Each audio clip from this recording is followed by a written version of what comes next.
I groaned as I woke up. My side hurts. Was I on the floor instead of my bed? I opened my eyes, but all I saw was darkness. I lifted my ears, but no sound came. It was completely silent. I stood up, stretching a little as I did. Hello? I call out. No response. My eyes were now as adjusted to the darkness as they could be, so I chanced to look around. I certainly was not in my home. Looking up, there was a slight illumination on the ceiling. A reddish orange light covering sections that were higher than others. I couldn't tell if it was just a design choice or if the lower sections was the actual ceiling and the rest just collapsed at some point. I looked around again, squinting in the darkness, but it was too hard to tell my surroundings. I decided to walk around. I found the edge of the room I was in soon enough, so I walked the length of it to see if I could find the light switch or something. Eventually, I found what appeared to be a desk. As I bumped into it, walking to the front, I could tell there was a terminal there. Such devices were only found in hospitals, I think. I don't know what they are used for or how to use them, but turning it on could provide some light at the very least. I found the power button easily enough, remembering where it will be found from various pictures of terminals I came across previously. As soon as I hit it, the terminal emanated a static sound and a low hum which replaced the complete silence in the room. The screen turned on in a flash of white light, giving me some much needed light. The screen was a blank white, and did not change after waiting a couple of seconds to see if it would. But now I could at least look around. Doing so, I didn't like what I saw. There were various objects in the room that I didn't recognize, all thrown about on the floor or on random boxes. The room itself was a dull gray, the walls a metallic material, and everything looked damaged and out of place. There were parts of the ceiling on the floor, which explained my earlier question. There was also 2 doors on either side of the room, with one close to me in the terminal which marked my way out of here. I chanced a look up to the ceiling once more, finding the orange light interesting. There were pipes and wires of all shapes and sizes, and while I couldn't determine what was making the glow, I assumed it was powering the terminal. At least this place still had power. It would be very unfortunate if it didn't. I tried the doors, but they didn't budge. There was no handles or locks. I assumed they ran on power as well, but I don't know how to activate them. I spent at least 10 minutes looking for a switch or a lamp with a little light I had available, but with no such luck. A loud click resounded in the room, and I turned my head quickly to determine the location it came from. It didn't take long. I was gazing at the white terminal screen. Only the white screen had some new black additions. Hello. The terminal was talking to me. There must have been somebody controlling the screen display somehow. But how? I walked over to the terminal once more, trying to figure out how to respond. The keys had strange symbols in addition to the regular equestrian alphabet. I tried typing some words like hello, but it didn't seem to do anything. Every second I spend in here, I only get more and more frustrated. How did I even get here again? You have some questions. A new message appeared on the screen, replacing the previous one. 5 seconds later, another click. But we have little time. Same time, a click. I will help you. I waited a while, but no more text came from the screen. The situation was too strange for my liking. I wake up in a dark room that looks like some pony did their best to tear it apart. And some pony is talking to me through a terminal of all things. What is going on? Well, it's not like I can do much but wait for more messages, right? Maybe I could use something to try and force one of the doors open. Another click halted my thought process, and I turned back to the screen. We are on backup power. Power's running out. Don't let backup power shut down. You can turn on the power. I will open a door. Find the power. Another click. Do not look at the hole. A hole? What hole? Wait, they could just open the doors at any time? Why not let me out now? It's not like I have to do what whoever this is tells me to do. If the doors just lead to an exit out of this place, I'm leaving. The sound of metal grinding against metal reached my ears, and sure enough, I looked over to see the door closest to me open, with both halves of it sliding in opposite directions. What lay beyond the room was a mystery. It was just as dark as it was in here when I woke up. Well, I might as well turn on the power before trying to leave. It's kind of creepy in here now that I think about it. I walked to the open door, squinting inside to see if I could make out anything. No luck, of course.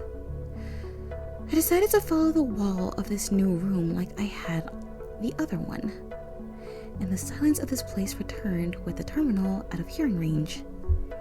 Maybe I'll get lucky and bump into a generator. Wait, the message said power. Does that mean a generator? Or something else? It should have been more clear. The walk was going slow, as I was being extra careful trying to avoid random parts and strips of metal that were no doubt from the ceiling. I left around the entire room in about 5 minutes, and I could tell it was much larger than the other one. Unfortunately, I hadn't found anything of notice just yet, aside from some large obstacles that I couldn't make out, so the generator must have been somewhere in the center. If there was a generator. I hadn't heard any clicks either, so I assume whoever it was still waiting for me. Hold on. How did they know I was here in the first place? Was it because I turned on the terminal? Yeah, maybe. I really didn't want to move away from the safety of the walls. The dark never really bothered me before, but something about this place. Sighing, I moved back to the door, keeping one foreleg on the wall to direct me as I head back, figuring I should double check for another message just in case I missed the sound. I was at the door when my foreleg that was on the wall caught on something. I looked to see what it is and immediately face huffed. Seriously? How did I hate that I missed this? I let out a defeated sigh and opened the panel, guided by the limited light from the other room that was bleeding through the door. There were some switches and a single red light near the top. Not knowing what to do from here, I just flipped all of them in the same direction. When nothing happened, I did the same for the opposite direction. After flipping one of them, a hum similar to that of the terminal started sounding off in the background, replacing the silence which I was thankful for. And small white lights on the unruined parts of the ceiling turned on, though they weren't nearly as bright as a terminal. A quick scan of the ceiling of this new room made me aware of 5 hanging lights in total. Better than nothing, I guess. I let out a breath of relief and decided to take a look of the new room. I gaped. At the same time, my heart dropped and my mouth fell open in disbelief. There was a giant hole in the floor. I couldn't take my eyes off of it. There is just a hole in the floor. It covered most of the room, originating from the center. If I had only taken 2 steps to the right when I was over there. I couldn't see the bottom. A chill ran up my spine. I shut my mouth and turned my gaze away, Even with the new dim light, I was more freaked out with this place now than ever. Just how is that even possible? I glanced at the hole again. My heart dropped once more and I shuddered in fear. It was getting harder to look at it. That it should not be there. I should not be here. Why am I here?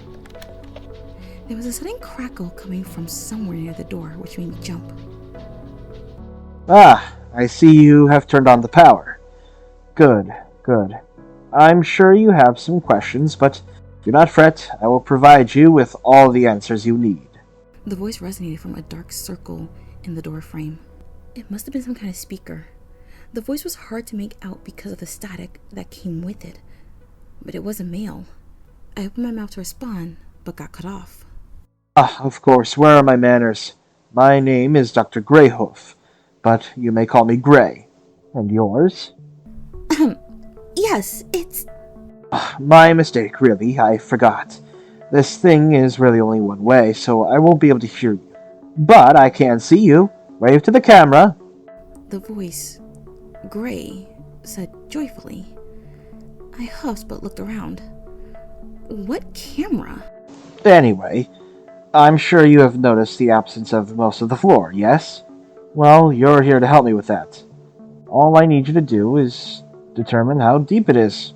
Do that and you're free to go. How deep it is? How do I even do that? Of course, you will have to write down your observations in a notebook. There should be one lying around, maybe in one of the drawers. Should be a measuring tape somewhere too, or you can just drop some stuff in there and record how long it takes to hit the bottom. Anyway, I've got to go. Good luck! Another crackle resounded, and the room returned to silence. What? I said, dumbfounded. This guy, Grey, was it? He wanted me to tell him how deep it was? Why? Wait, did he kidnap me or something? He said he would let me go if I do what he asked. That's basically kidnapping, right? Hey, doctor, let me go or I'm going to press charges! I yelled to the door. I'm still not sure where exactly the voice was coming from. Somehow I doubt he would respond if he actually could hear me. I sighed. Well, I guess I'll give him what he wants then. First things first, the notebook. I chanced a look around the new room once more, purposefully avoiding looking at the hole for obvious reasons. Nothing stood out to me right away, other than 2 boxes on my left and a smaller desk than the one in the first room on the opposite side. Boxes first, I guess. I walked over to them without issue and opened them. There was a few black objects and wires inside. No notebook. I really didn't want to go to the other side of the room. It's too close to the... Yeah. I paused, confused. Why bother using the terminal if he can talk now? I entered the first room once more to check the terminal. Are you there? Yes. I stared at the screen waiting for it to change. Now what? You need to turn on the power. What? Didn't I just do that? I looked back to the door to the other room, and sure enough, I could see the faint lights that were now on, with the hum of those lights giving me some comfort. We are running out of time. Was there another thing that needed to turn on? The panel wasn't a generator after all, so that made sense. I shrugged and made my way back to the second room. I just wanted to get out of here. My eyes glanced at the hole for a moment, then focused on the desk. Okay, find the notebook, look for power, measure. Okay. I walked up to the desk. There was nothing on it, but it did have a drawer. Opening it provided just what I needed. A notebook. Perfect. I placed the notebook on my back, grabbed a random black item off the floor, and walked towards the edge of the hole. Alright, now to drop something in, record how long it takes to hit the bottom, Easy enough. I figured the item would be heavy enough to make a sound, especially on hard floor. Holding it in my teeth, I positioned it above the bottomless pit and let go. I listened carefully. The silence of the room was deafening.